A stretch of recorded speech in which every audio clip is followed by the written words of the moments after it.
ಈಗಾಗಲೇ ನಿಮಗೆ ಗೊತ್ತಿರ್ತಕ್ಕಂಥ ವಿಷಯ, ಈಗ ಕಾಂಗ್ರೆಸ್ಗೆ ಬೇರೆ ಯಾರು ನೇರ ಅಂತ ಕುಮಾರಸ್ವಾಮಿ ನೇರ.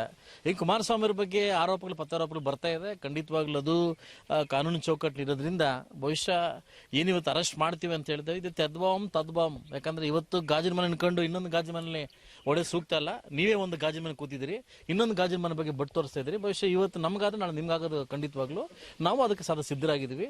ಕಾನೂನು ಕೂಡ ಸಿದ್ಧವಾಗಿದೆ. ಎಲ್ಲದಕ್ಕೂ ಕಾನೂನು ನಾನಾಗಿರ್ಬೋದು, ನೀವಾಗ ಕಾನೂನು ನಾವೆಲ್ಲ ಚಿಕ್ಕವರಾಗ್ತೀವಿ. ನೋಡೋಣ, ಕಾದ್ ನೋಡೋಣ ಅಂತ ಹೇಳಕ್ ಇಷ್ಟಪಡ್ತೀವಿ. ಮಾಡ್ಲಿ ಮಾಡಿದ ತಕ್ಷಣ ಗೊತ್ತಾಗೋದು, ಬರೀ ಭಯ ಮಾತಲ್ಲ ಆಗೋದಲ್ಲ, ಮಾಡ್ಲಿ ಗೊತ್ತಾಗುತ್ತೆ.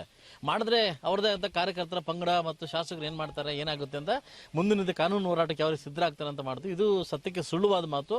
ಈ ಬಹುಳೆ ಮಾತುಗಳು ಇದು ನೋಡ್ಕೊಂಡು ಬರ್ತಾನೆ ಇದ್ದೀನಿ. ನಾನು ಕೂಡ 10 ವರ್ಷದಿಂದ ರಾಜಕಾರಣದಿದ್ದೀನಿ, ಇದು ನೋಡ್ಕೊಂಡು ಬರ್ತಾನೆ ಇದ್ದೀನಿ. ಸೊ ಮುಂದಿನ ದಿವಸ ಕೂಡ ಕಾದ್ ನೋಡ್ತೀವಿ. ಕಾಲವೇ ತಕ್ಕ ಉತ್ತರ ಕೊಡ್ಲಿಕ್ಕೆ ಸದಾ ಸಿದ್ಧವಾಗಿದೆ ಅಂತ ಹೇಳಕ್ಕೆ ಇಷ್ಟಪಡ್ತೀನಿ. ಈಗ ನನಗೆ 26ನೇ ತಾರೀಕು ನಗರಸಭಾ ಎಲೆಕ್ಷನ್ ಇದೆ. ಹಣಾಹಣಿಯಲ್ಲಿ ಮುಂದೋಗ್ತಾ ಇದೆ.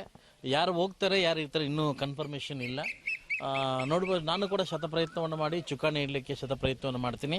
ಎಲ್ಲೋ ಒಂದು ಕಡೆ ಒಂದೇ ಕಮ್ಯುನಿಟಿ ಸೀಮಿತ ಆಗುತ್ತೆ ಅಂದ್ರೆ ನಾವೇನು ಮಾಡೋಕ್ಕಾಗೋದಿಲ್ಲ. ಸೊ ಮುಂದಿನ ದಿವಸ ಕೂಡ ನಾಗರಿಕರು ಎಚ್ಚೆತ್ತುಕೊಳ್ತಕ್ಕಂಥ ಸಮಯ ಕೂಡ ಬರ್ತದೆ. ಅದಕ್ಕೂ ಕಾದ್ ನೋಡೋಣ. ನಾನು ನಾಳೆ ಘೋಷಣೆ ಮಾಡ್ತೀವಿ. ಯಾಕಂದ್ರೆ ನಾಳೆ ವಿಪ್ ಜಾರಿಗೆ ಆಗ್ತಾ ಇದೆ, ನಾಳೆ ಘೋಷಣೆ ಮಾಡ್ತೀವಿ.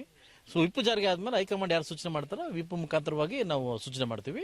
ಈ ಸಿಂಬಲ್ನಿಂದ ಗೆದ್ದಿರ್ತಕ್ಕಂಥ ಪ್ರತಿಯೊಂದು ವ್ಯಕ್ತಿಗೂ ಇವತ್ತು ನಾವೇ ಹೋಗಿ ಅವ್ರ ಮನೆಗೆ ಅಣಿಸ್ಬತ್ತೀವಿ, ವಿಪ್ ಜಾರಿಗೆ ಮಾಡ್ತೀವಿ. ಇವತ್ತು ನಾನು ಒಂದು ಹೇಳಕ್ಕೆ ಇಷ್ಟಪಡ್ತೀವಿ, ಪ್ರಜಾಪ್ರಭುತ್ವದಲ್ಲಿ ನಾವು ಪ್ರತಿನಿಧಿಗಳಾಗಿದ್ದೀವಿ. ಈ ಪಕ್ಷ ಪಾಲನೆ ಮಾಡ್ತಕ್ಕಂಥ ಕೆಲವರಿಗೆ ಸೂಕ್ತ ಕಾನೂನು ರೀತಿಯಲ್ಲಿ ಉತ್ತರ ಕೊಡೋದೇ ನಮ್ಮ ಧ್ಯೇಯ ಆಗಿದೆ. ನಾವು ಸೋಲೋದು ಗೆಲ್ಲೋದು ನೆಕ್ಸ್ಟ್ ಸೆಕೆಂಡ್ರಿ.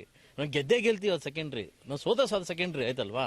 ಇವತ್ತು ಪಕ್ಷದಲ್ಲಿ ಗೆದ್ದು ಪಕ್ಷ ಸಿಂಬಲ್ ತಗೊಂಡು ಅಯ್ಯ ತಮ್ಮ ಅನ್ಕೊಂಡು ಗುರ್ತು ತಗೊಂಡು ಗೆದ್ದಿರ್ತಕ್ಕಂಥ ವ್ಯಕ್ತಿಗಳಿಗೆ, ಇವತ್ತೇನು ಪಕ್ಷ ಸಂಘಟನೆ ಮಾಡಿ ಇವತ್ತೇನು ತಾಯಿಗೆ ದ್ರೋಹ ಮಾಡ್ತಕ್ಕಂಥ ಕೆಲಸ ಮಾಡ್ತಕ್ಕಂಥ ಸದಸ್ಯರಿಗೆ ತಕ್ಕ ಉತ್ತರ ಕೊಡೋದೇ ನನ್ನ ಕಾನೂನು ರೀತಿ ನನ್ನ ಧ್ಯೇಯ ಆಗ್ತದೆ. ಅದು ಮುಂದಿನ ದಿವಸದಲ್ಲಿ ಅದು ಕಾದ್ ನೋಡ್ಬೇಕಂತ ನಾನು ಕೇಳ್ತೀನಿ.